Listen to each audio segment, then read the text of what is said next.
Ah, eu tô maluco! Ah, eu tô maluco! Corinthians 3, Vasco 1, sexta vitória seguida. É isso mesmo. Fala pra mim, corintiano, você imaginava que o Corinthians ia embalar 6 vitórias seguidas? Lembra daquele jogo contra o Inter que a gente amassou o Inter no segundo tempo e tomou um empate no finzinho do jogo? Imagina a gente na resenha do futebol falando: ah, beleza, empatamos esse aqui, mas agora a gente vai ganhar 6 seguidas. O que os caras iam falar pra gente? Vocês imaginaram? E não foi qualquer joguinho, não. Corinthians ganhou do Palmeiras, ganhou do Atlético Paranaense, ganhou do Vitória, ganhou do Cuiabá, ganhou do Vasco e ganhou do Cruzeiro.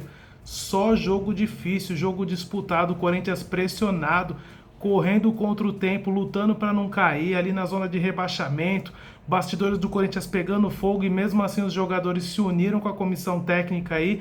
E meu, que final de campeonato que o Corinthians vem fazendo.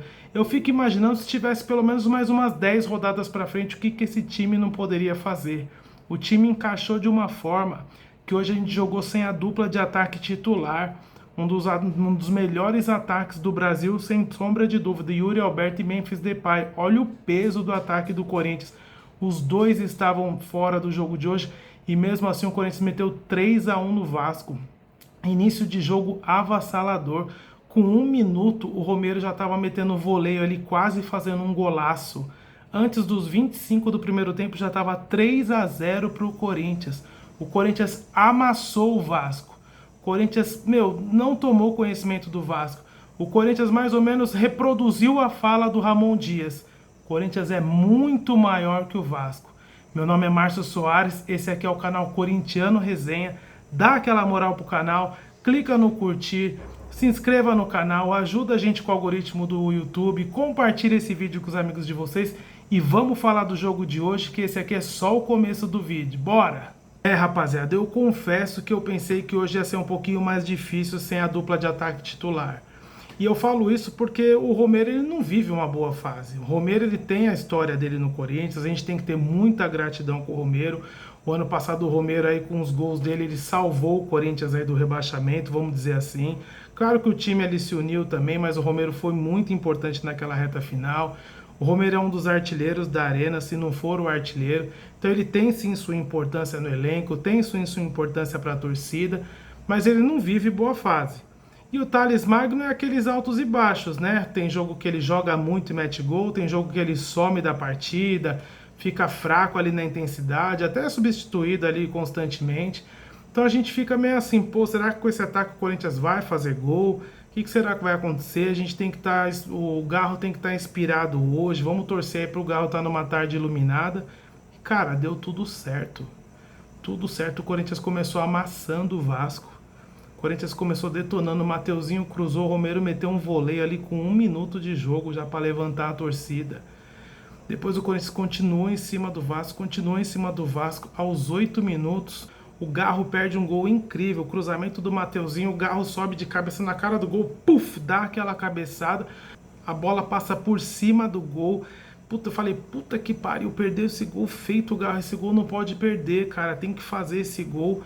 Mal eu sabia o que estava por vir, mal eu sabia que o Garro estava aguardando e falou: calma, Marcelo, calma, calma que eu vou fazer meu gol, fica tranquilo, relaxa, relaxa que eu vou fazer meu gol. Não deu outra. Cobrança de escanteio do Garro, o Gustavo Henrique subiu lá no terceiro andar e puf, gol. 1-0 Corinthians, já dá aquele alívio. Fiel torcida já explode na arquibancada, festa linda do Corinthians hoje, estádio lotado, mais de 45 mil pessoas no estádio. Mosaico lindo aí apresentado pela camisa 12. Dispensa comentários aí a qualidade do mosaico, a beleza do estádio hoje, estádio lotado. Augusto Melo tirando foto com torcedores na arquibancada, ou seja, dia de festa. Gustavo Henrique abriu o placar, 1-0 pro Corinthians, vamos que vamos. Corinthians continuou amassando o Vasco, continuou em cima do Vasco. Logo em seguida, o Garro recebe a bola do Carrilho ali e manda de fora da área. Pum! Golaço, 2-0 para o Corinthians. Fora o show, Corinthians amassando, o Vasco perdido em campo. Só dava Corinthians ali, tudo dando certo para o Corinthians. Time intenso, time tocando a bola, fazendo jogada boa. correndo dobrado. Você via que assim a bola não tinha bola perdida, todos os rebotes sobrava para jogador do Corinthians. O narrador até falava isso, pô, não tem bola perdida, a bola sobra sempre para um jogador do Corinthians.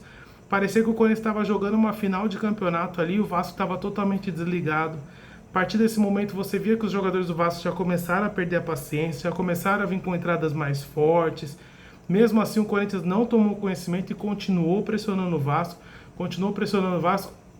e aos 23h50, quase 24 minutos do primeiro tempo, o Garro vai lá e faz mais um, 3-0 para o Corinthians.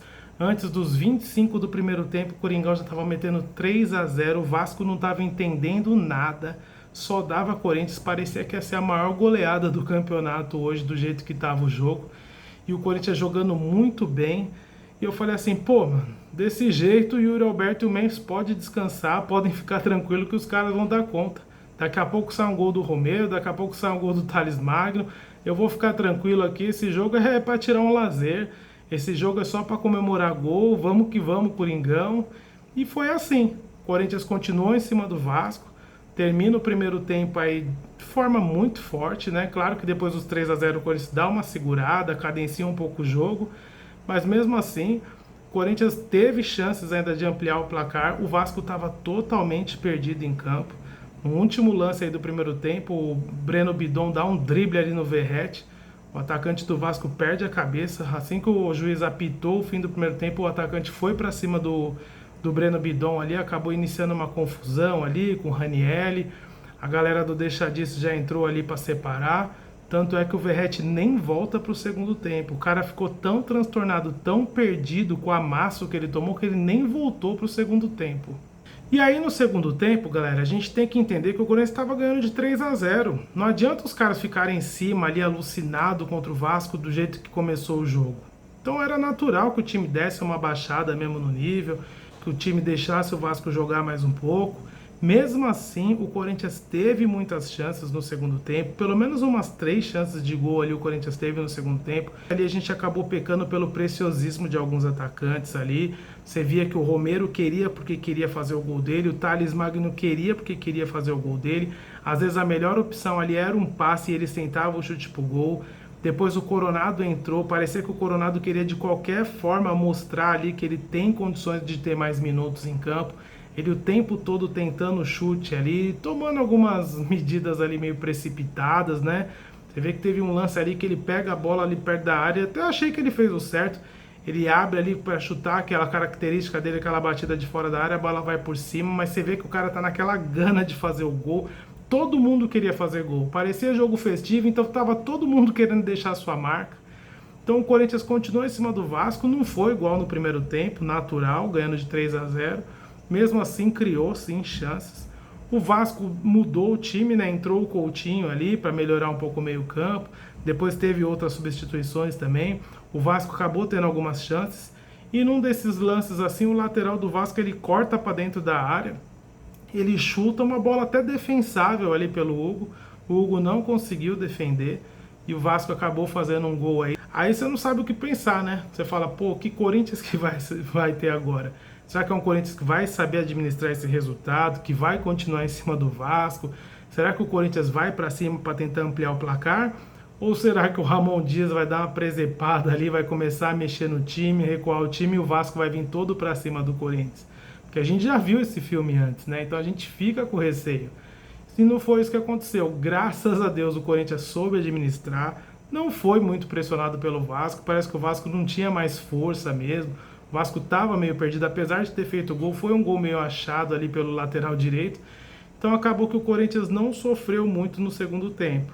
E aí foi isso, chance para lá, chance para cá, o Corinthians tendo as melhores oportunidades, o Corinthians tendo o contra-ataque todo, o Vasco acabou vindo para cima, se expondo. Então o Corinthians, como eu disse antes, teve chance de ampliar o placar.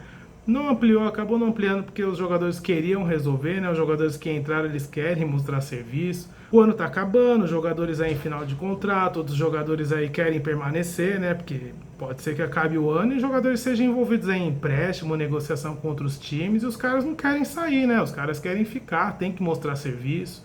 Provavelmente a comissão técnica vai ser mantida. Não tem por que a gente falar de troca de treinador num momento como esse. Então, assim, o Ramon Dias e o filho deles acharam ali a equipe, eles encontraram a melhor forma do Corinthians jogar. Veja que hoje o Corinthians jogou sem os dois principais atacantes e o Corinthians manteve a intensidade, meteu 3 gols no Vasco. E é isso. Agora o Corinthians se consolida em 9º lugar. O Bahia acabou empatando no finzinho. O Bahia estava perdendo até o final do jogo aí. O Corinthians estava passando o Bahia na tabela, estava ficando em 8º.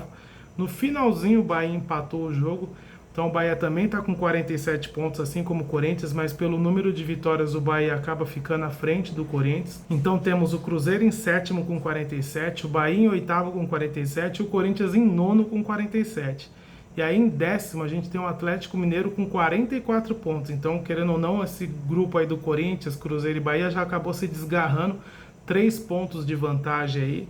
Então acho que a briga pelo G7 ou G8 vai ficar mesmo nesses 3 times, Bahia, Corinthians e Cruzeiro. O bom para o Corinthians é que vai ter um jogo aí contra o Bahia em casa, né?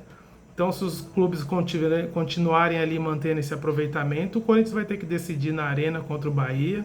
É jogo para ganhar e é jogo para subir, ganhar 3 pontos em cima dos caras. Torcer para o Cruzeiro dar uma tropeçada aí e o Corinthians se manter em 7º, porque eu acho que em 7º lugar vai ser um lugar mais... mas tem que descer bem agora, mano. O bom pro Corinthians é que vai ter o confronto direto contra o Bahia aqui em Itaquera, né? Então o Corinthians vai ter que jogar tudo de si aí, ganhar e tirar o Bahia dessa disputa.